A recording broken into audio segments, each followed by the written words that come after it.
nagpapagaling. So praise the Lord, all the glory belongs to Jesus. So yung tita ko po, siya po ay dinitirahan ng doktor na magpa-opera.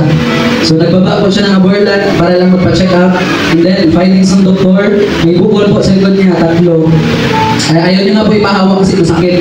Kung una, nahawakan ko, masakit talaga. Ayaw niya ipahawak. But then, sabi ng Panginoon, ipanalangin. Amen. Kaya walang imposible sa panalangin. Hallelujah. So sabi ng Lord, ipanalangin ko siya. And just one pray and just one touch po sa pain, sa likod niya. So, natuwa po siya. Natuwa po kami dalawa. sa public place po kami, pero nagtalon-talon po kami dahil isang panalangin lang po through the power of the name of the Lord Jesus that we serve. Siya po ay gumaling. Hallelujah. Praise the Lord. Yeah, so, pero di pa namin siya kasama ngayon, pero testify ko siya doon. So, gusto ko lang po i-glorify yung Lord na at sabihin sa bawat isa na walang imposible po sa panalangin. Hallelujah. So, hindi lang po ako yung kayang gamitin ng Lord. So, all of us po, because we believe na the God that we serve right now, He is the one na magpagaling sa mga tao na ipapanalangin natin. Amen. Ang gusto ng Panginoon, huwag lang matakot. So, ipanalangin yung mga tao na nangangailangan. Hallelujah. Ito lang po. Praise the Lord. Sunday kasi, hindi mo pinagdam ko. Kaya pausa ko. So sabi ko, paano mo sa isip? Pastor, hindi ako makakawin ka ng Sunday. Malunod ko talaga ako. Depress ako. So biglang tumawag si Pastor. Nag-pray niya ako. Nag-pray niya ako. Ginawa niya ako ng isang bottle ng tubig. Pinalagok niya ako ng 3 times. So nung after that, nag-pray na talaga ako. Tapos yung prayer niya, tumalon ako. Nag-gagamit ako ng katawan ko. And then after that, gumanda ang pakiramdam ko. Hindi ako umiinom ng gamot ko. Hindi consistent na iniinom ko yung heated water. God is good all the time. God is good! Panginoon, no? Gusto ko lang po magpatutuo sa buong week na ginawa ng Panginoon sa buhay ko. Grabe po kasi may time po na pupunta po kami sa isa pong family natin kapatid sa pananampalataya. Meron po siya. Ito gusto ko lang po ipatutuo kasi grabe po yung ginawa sa kanya ng Panginoon na na-hospital po siya or sa hospital pa siya nahirapan po siya huminga. Then I think wala po nakita yung doktor sa kanya na findings kung ano po yung niya. Nahirapan na siya huminga. Then sabi niya po na witchcraft na po siya na nakulang parang gano'n. Then pinuntahan po namin sa bahay nila. Pinag-pray po namin kasama namin yung mga kapatid ko sa pananampalataya po kami. Tapos nung pinag-pray namin, yun po grabe po ng Lord. Then hindi lang po yun, pati po pamilya niya, pati yung kapitbahay pa, nasira din po ng kabutihan ng Lord, nasira din po ng gospel. So nakatanggap din po sa Panginoon. Then yun po yung magandang dito talaga. Yun nga po, ngayon okay na po yung pakiramdam niya. So praise God, grabe po yung ginawa ng Panginoon doon. So grabe po yung mga ginagawa niya. So yun praise God. Tapos sa akin po, gusto ko lang magagawa talaga na ngayon hindi talaga nakukulang yung Panginoon sa mga po. Mention po, so sa akin lang talagang bago pa ako napunta dito, gusto ko rin yung testimony ito na talagang nung unang attend ko dito doon pa sa Inagawan, sa Wesley Service doon sa Inagawan. So talagang nagdadawad pa ako, parang nagdadalawang isip ako, nagdadawad pa ako kung mag-attend ba ako. Tapos yun, so sabi ko naman, so para naman to sa Lord, para naman to sa Panginoon. Kasi yung puso ko po talaga, maglingkod lang sa Lord, yung puso ko talaga, sumunod lang sa Panginoon. As long as na para sa Lord yan, as long as na si Lord yung tinataas yan, as long as na kay Lord tayo naglilingkod, so yun po talaga yung puso ko. Kaya sabi ko, subukan ko mag-attend. Then, nung first time ko po makatid ko sa Inagawa, talaga nakita ko po kung gaano kamapangyarihan yung Diyos natin na pinagkiling ko na si Jesus. So, grabe po yung ginawa doon ng Panginoon. Natuto ko naman nga, at yun po talaga ako, marami ako natutunan din. So, yun lang po. Maraming salamat po. Amen. Salamat sa buhay mo, family. So, grabe alam niyo po, lahat tayo kayang gamitin ng kaya ako sa Panginoon, hindi po ito, tiningan ko sa naping kalamakan, sugat o tining karaman. Kaya ako sa Panginoon, ayun, wala pa may mga minuto. Amen! Naalis na, maling na. Hallelujah! Salamat sa Panginoon sa Diyos na buhay. Thank you, Lord. Amen. Amen! Amen. Hallelujah. Yung mga testimony na natanggap natin, yung mga blessing na natanggap natin, always sabihin natin sa Panginoon, Lord, make me a good steward of them. Kahit kung magkagayon, ang testimony mo pa na, pwede mabago na ng buhay ng iba. Amen. Kung anong meron ka ngayon, is enough to make the enemy tremble before your eyes. Amen. So lahat ng meron sa atin is a weapon of the Lord. Amen. Sabi ko sa Jeremiah 51:20, you are the battle axe and a weapon of all warfare. So lahat ng bahagi ng ating katawan, ang ating mga kamay, ang ating mga mata, dapat ito ginagamit sa pagpupuri sa Panginoon. Ang ating mga bibig, ginagamit ito sa pag-share ng salita ng Panginoon. Ang ating mga panga, lahat ng talapakan ito, become the territory of Jesus Christ. Amen. Kung maglabas natin ng bahay, ganun yung mindset natin, ganun yung principle natin. I tell you family, even tingin mo, you are an ordinary person, God will make you an extraordinary. Amen. And look at the disciple of Jesus. All of them are ordinary. Hindi matanggap ng mga Pariseo, mga Saduseo, because they are blind. Isang ordinary magsasaka, isang ordinary tax collector. Pero I tell you family, sila po ginamit ng Panginoon supernatural. Amen. Now declare with me today, Today, I will never be the same. I will never be the same. From glory to glory, From glory to glory. magpapagamit ako sa Panginoon. Pagpagamit ako sa Panginoon. I will use by the Lord. I will use by the Lord. And my tongues, And my tongues, my hands, my hands, my eyes, my eyes, my mind, my mind, my heart, my heart will use it by the Lord. will use it by the Lord. In the name of Jesus. Palapakan natin ang Diyos sa buhay. Hallelujah. Ang salita ng Panginoon buhay. Dapat sa mga huling panahon, bago dumating ang Panginoon, sino ang excited? Yung mga natatakot, ibig sabihin, walang personal na relasyon kay Lord. Dito sa Jesus the Alpha and Omega Ministry, in the times of pandemic 2020, kagaya tulad ng binanggit ko kanina, family, dito nag-arise ang ministeryo ito, Luzon, Visayas at Mindanao. At tayo po ngayon yung recipient. And mostly, lahat ng mga tao po, mga seekers yan. Amen. Yung lagi kong sinasabi, family, ang Puerto Princesa is the city of the living God. It must be fulfilled. Siguro kung mangyari na yun, yung feel mo na rin yung tangible presence of the Lord, siguro Lord, tapos ang mission ko. And I believe marami ang magpapatuloy for the next generation. Amen, amen. Lahat po ba tayo, family? Buhay pa yung vision natin. For the word of God says, for my people, I'll perish for the lack of vision. We keep on visioning.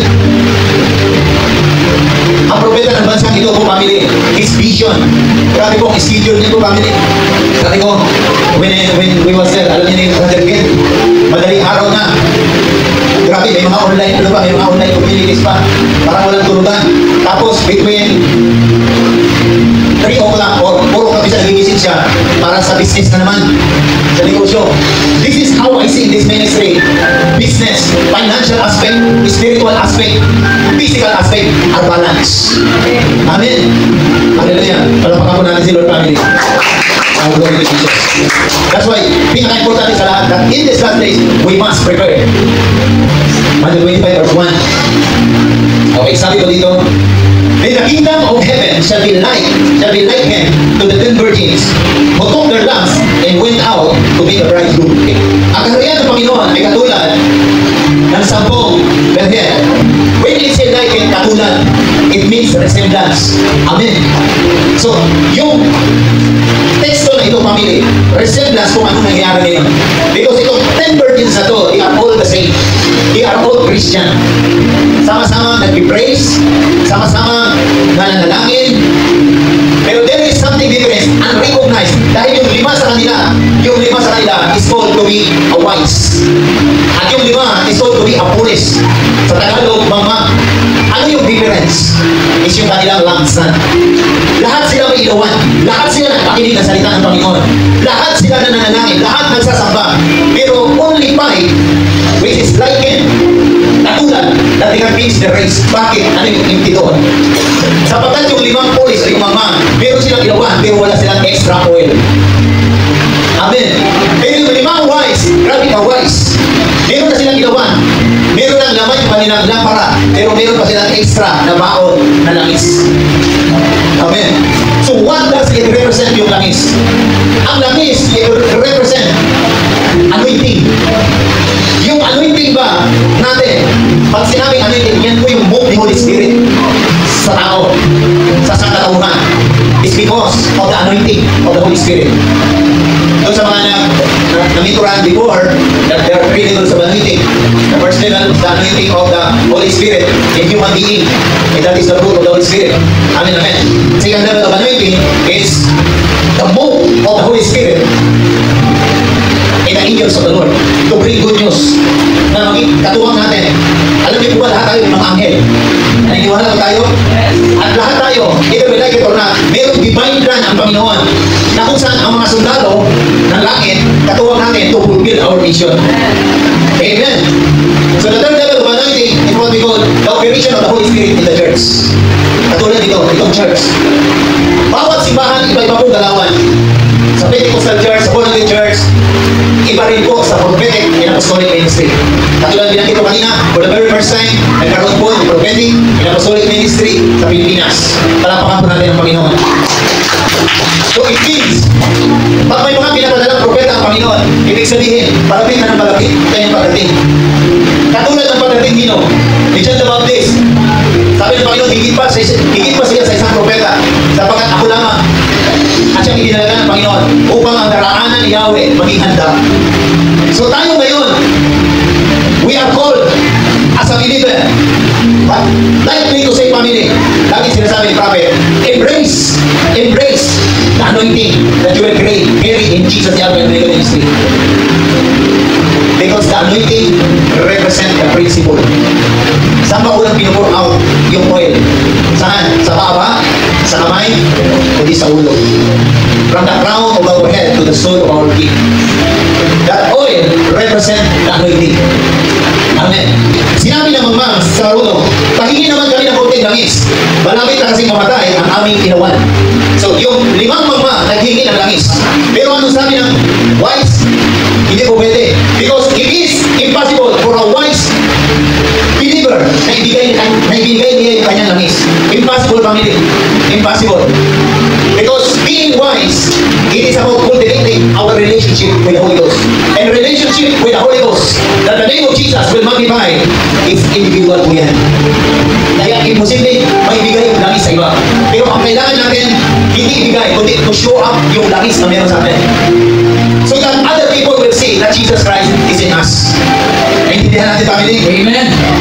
Sa verse 5. Wow, hallelujah. But while the bridegroom was delayed, he all slumbered in sleep. Habang sila ay naghihintay, nakatulog sila. Anong ginawa ng Panginoon? God delayed His coming. At yung 5 mama, nakatulog. Dahil hindi sa pagkakaya ng oil, nung dumating yung bride, nagulat sila, nandiyan na pala. Kaya nag-aagawan sila ngayon, yung ilaw nila, tanda-tanda. Dapat ang ilaw natin, hindi ang damanda. Amen. Amen. Because lukewarm Christian, hallelujah. If you read Revelation chapter 1, there are 7 churches. Laodicean church is a lukewarm Christian. Anong sabi ng Panginoon? Doon sa Laodicean church, I will speak you out in my mouth. If you are lukewarm, sala sa init, sala sa lamig. Eh, lagi ko pong pinapanalangin, family. Lord, ang dami na akong sinacrifice. Gamitin mo na lang, ituto mo na, Panginoon. Total, sinacrifice ko na ganito. Sinacrifice ko na ganyan. Ituto mo na, Lord. Kaya nainis ako sa testimony ni Brother Ken. Ang gusto niya lang, magsama sa Panginoon. Well, hindi ko accidentally yun. Because what the word of God says, if we deny ourselves unto God, He will give us the desire in our heart. It's not from you, it's from the Lord yan.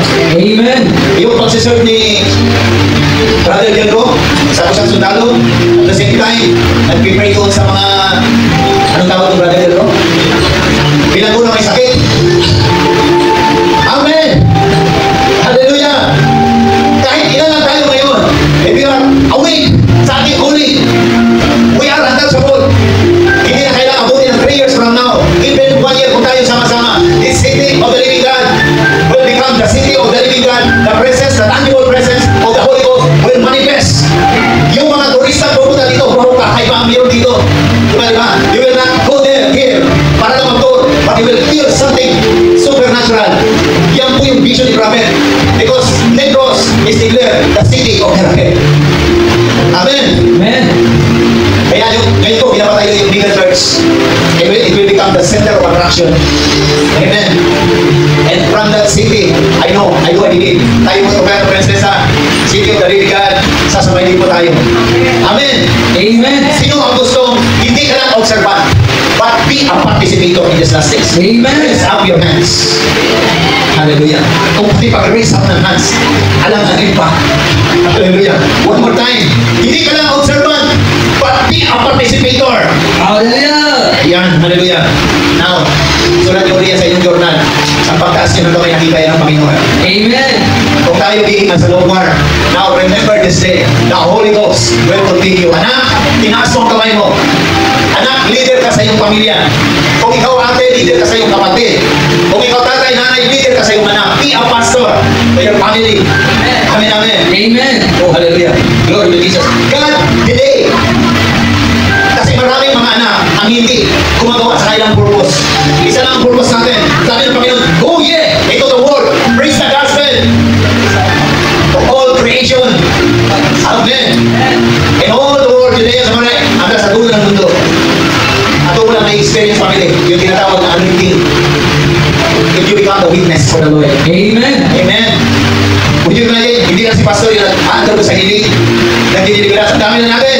Amen. Hallelujah. I-post ngayon sa social media yung mga activity mo sa Panginoon. Kasi sa social media ngayon, ang daming activity ni Satan, yun ang tinitingnan ng mga tao. Amen. Every time I post my testimonies, I pray for it, Lord, kung sino makakita nito, Panginoon. Lord, touch their heart, that their purpose, palakaran nila yung purpose nila. Amen. Amen. It doesn't matter kung ano yung edad natin. Amen. Dito sa Diyaw, walang tinatawag na senior citizen, junior citizen. Amen. Katuparan niya ng June 28. Hallelujah. Ano sabi doon? Walang pinipiling edad. For as long as humihinga ka. And you are willing and obedient, gagamitin ka ng Panginoon. Amen. Okay. Gusto niyo po ba mag-extend ako last 15 minutes? Amen? Amen. Because isi-share ko sa inyo, nagagaling na namin ni Mr. Raymond doon sa Negros, Tanay. Ang ginawa namin doon, nagtid kami ng pastor conference, youth conference. Okay, hopefully with the grace of the Lord, marami na tayong sasama next year. Amen? Para mapapasa nyo kung anong ginagawa ng Panginoon doon sa Negros. With financial, is a weak ministry. That's why, kailangan tayo dito magtrabaho para sa Panginoon. Amen? Kung ikaw na sa government, nasa private sector, nagdinegosyo ka, you will be a miracle worker. Amen? Huwag natin isipin na kapag sinabi natin, di bali na mahirap basta sa Panginoon naman. You don't ever know na kapag sinabi mo ang salitang niya, you are captivated by the wrong principle, raw oil of anointing. Amen. Kindly open po family. Exodus chapter 3, verse 1. So tandaan natin, we know this verse, John 10:10. Ang gawain ng kaaway, pumatay, magnakaw, at magwasa. Amen. Diba? Are we agree? Kaya pa tayo sa mundo ito, ang ating mga kaaway, nandito na. Do not underestimate the ways of the devil. They are wise. Sabi sa salita ng Panginoon, be wise like a serpent. They are wise. Ahanaw ka kanila ng butas. At the moment na nag-healing ka, nag-deliverance ka, you are captivated in the eyes of the enemy. Dapat walang butas ang kaaway na makita sa atin. Amen. Kung meron man, allow the Holy Spirit. I-allow natin si Holy Spirit na mag-intervene within us para yung mga maliliit na butas, makita natin. Amen, amen. Amen. I was there when sa Negros kami. Ako po, pastor, naghihiling. Tapos yung aking pastora, yung pinala sa akin dito, may sakit ko, nagkasakit. Natimtin na mag-take ng gamot. Hindi lang yun, nagpa-doktor pa. Para mag-iwasan yung misunderstanding. Okay, kumuhan. Pero alam niyo po, family, by the grace of the Lord, naiimin yun sa sinabi ng doktor. Kasi yung test na ginawa sa kanya, pinaulit-ulit yung test. Ay, ang mahal ng test. Okay, gumastos naman na almost 20,000. Grabe pala pag sabi, enlargement of the heart. Amen. Unang finding, enlargement of the heart. Nung pangalawang finding, wala na nakita. Kasi panay yung send ko sa kanya ng verse. Ito, panghawakan mo yung salita ng verse. Amen. Ang kaaway natin, malapit ka man, malayo ka. For as though, alam mo yung ginagawa mo, you are treated to them. Kasi alam niya na may kapangyarihan yung salita. Send ko sa kanya yung salita ng Panginoon. Sabi ko sa aking pastora, sabi ko, okay, in the book of Proverbs, nasusulat, ang masayahing puso, higit pa sa anumang kumot. Isaiah 55, pag his word, we are here, panghawakan mo yan. Amen. Kaya nung huling punta niya doon sa doktor, ang sabi ng doktor sa kanya, okay, hinahanapan ng Maria, wala na makita. Kaya anong sabi niya, hindi na ako mabalik. Sometimes we need to stand the word. Pag wala kang pao na word, ano ka? Si Jesus, when he was baptized by water, ang sabi sa Scripture, he was full on the Spirit. When he was full on the Spirit, the Holy Spirit lead him into the wilderness. Even si Jesus, hindi exempted sa temptation ni Satan. Even he was full on the Spirit. Even propeta ka, pastor ka, hindi ka exempted kay Satan. Hallelujah. No one exempted.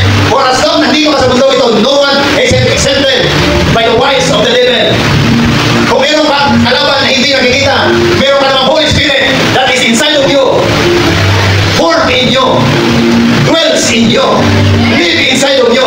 In the book of Colossians chapter 2 verse 9, in the fullness of God, the Holy Spirit, Jesus, and the Father, the Son, Amen. Hindi mo man nakikita si Satan, the Holy Spirit inside of you. Hindi mo man nakikita, pero I know if you're Christian, nakikita ko yan. Amen, amen. Okay, ang inyong mga mata, sa akin lang na, ha? Okay, dapat na tayo ngayon. Okay, tapos ako sa oras, pero I want to share this. Okay lang po ba? Pagkatutog na kayo, ha? Di bale, magpastig tayo, may kakainin naman tayo na yun. Okay, by the grace of the Lord, may hindi pagpapala si Pastor. Okay, kahit marami mga challenges, kahit Pastor tayo, not mamibara mga challenges, but I don't care what kind of challenges. Amen. Amen to the word of the Lord. No one can defeat us. Amen. The enemy cannot attack us, but he cannot defeat us. Sabi sa verse 1, samantala habang nagpapastor si Moises, ng kanyang kawan, ang kanyang biyanan na si Jethro, ng pari ng Midian, itinawid niya ang kawan sa gawain ng luha, sa disyerto at Marati, sa bundok ng Sinai, verse 2. Doon, ang anghel ni Yahweh ay nagpakita sa kanya na parang apoy. Wow, grabe na counter to family, ha? Na nagmula sa gitna ng isang mapapang puno kahoy. Kitang-kita ni Moises na nagliliyab ang puno, ngunit hindi nasusunog. Verse 3. Sabi niya sa kanya sarili, nakapagtataka naman ito. Titignan ko ang mabuti kung bakit hindi iyon natutuko. Kayo nagliliyab.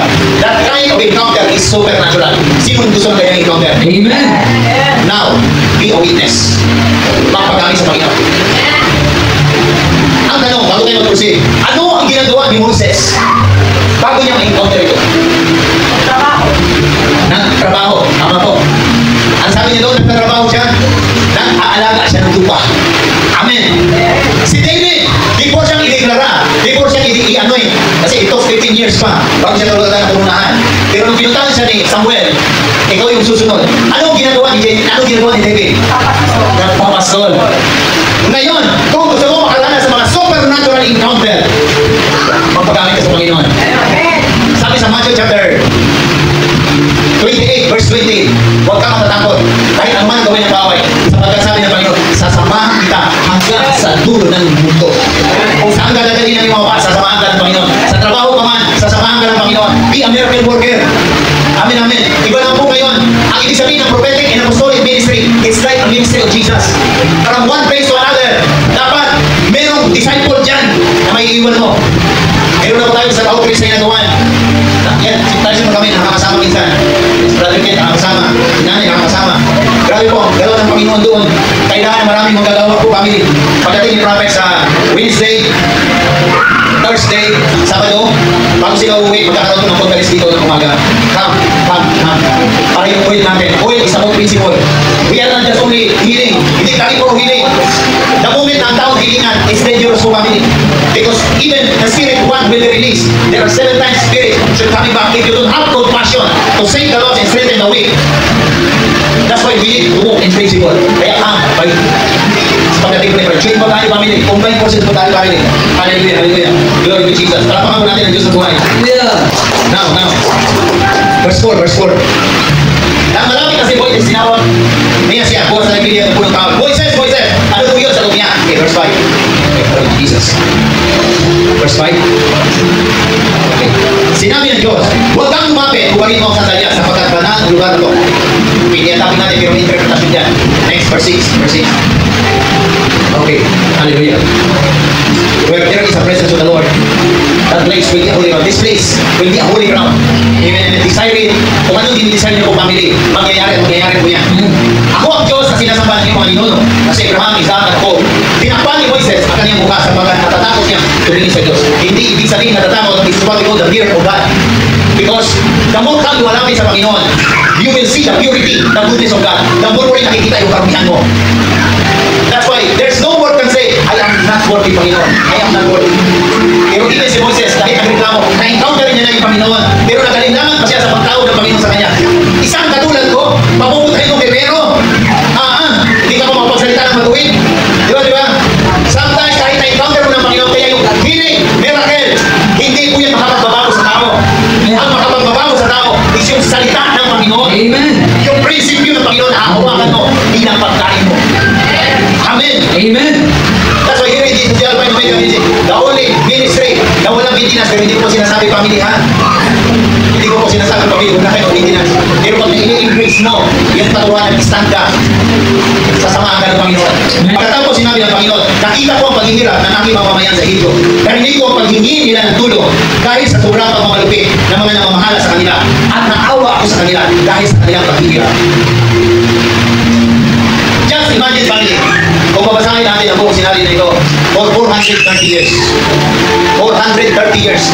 Inalipin ang Israel ng Egypto. Lord, Panginoon, yung paghihirap na naranasan ko ngayon, Lord, parang hindi ko narinig yung panalangin ko. Buti ka nga eh. Buwan lang. Taon lang. 430 years. Buhay ka pa kaya noon? 430 years. Nanatiling parang bingi ang Panginoon. Pero sabi ng Panginoon, narinig niya ang kanyang mga panalangin. Pero hindi makalimon ang Panginoon because they are captivated by the wrong principle. Parang nakasanayan na nila yung paghihirap. Parang gusto nila manatiling maging alipin. Sometimes meron tayong ganung mindset. Di ba? Kapag sinabi natin, ay, okay lang. Tao lang kasi ako. Okay lang magkasala. Aha!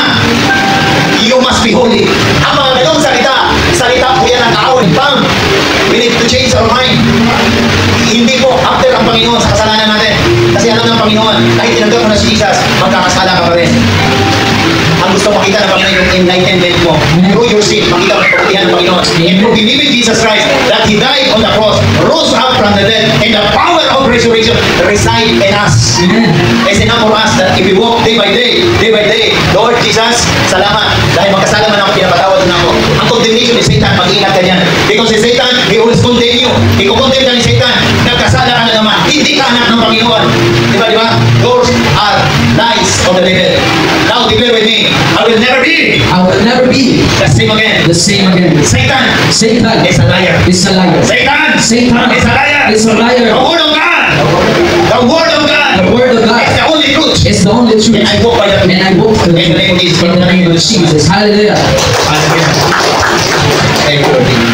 Sabi sa 21 verse 17, sa ikatlong ulit ay sinabi ni Jesus, Simon, anak ni Juan, mahal ko talaga ako. Sabi ni Pedro, nasaktan si Pedro dahil 3 beses na siyang tinanong kung mahal niya si Jesus. Kaya sumagot siya, Panginoon, alam niyo po ang lahat ng bagay. Alam niyo rin po na mahal ko kayo. Sinabi sa kanya ni Jesus, alagaan mo ang aking tupa.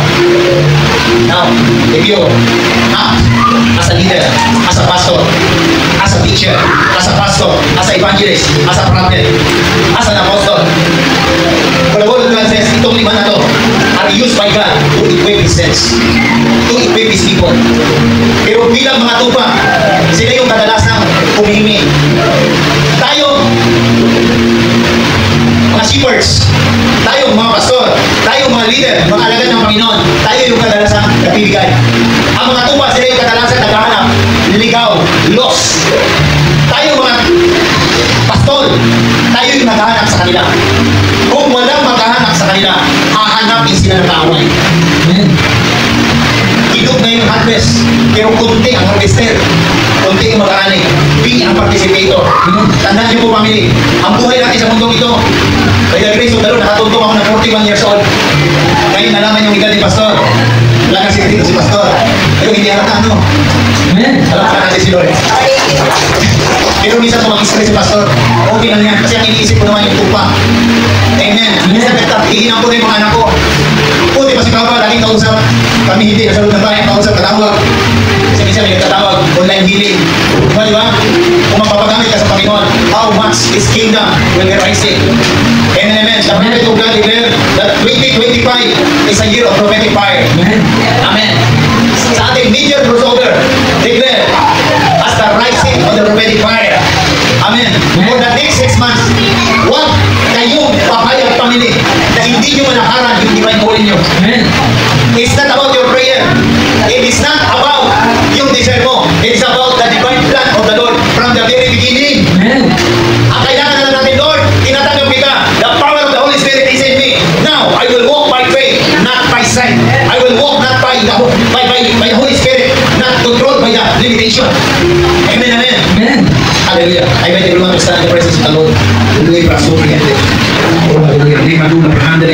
In the name of Jesus. Thank you, Father God, for a still night prayer in the name of Jesus. Hold it now. And I speak right now. All the word of the Lord shall be imparted to the heart of your people in the mighty name of Jesus. Every desire of your heart.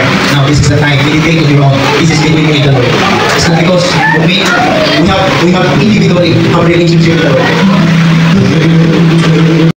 In the name of Jesus. Holy Spirit, thank you, Holy Spirit. Receive yourself. Receive your spirit increase and elevation in the mighty name of Jesus. Lord,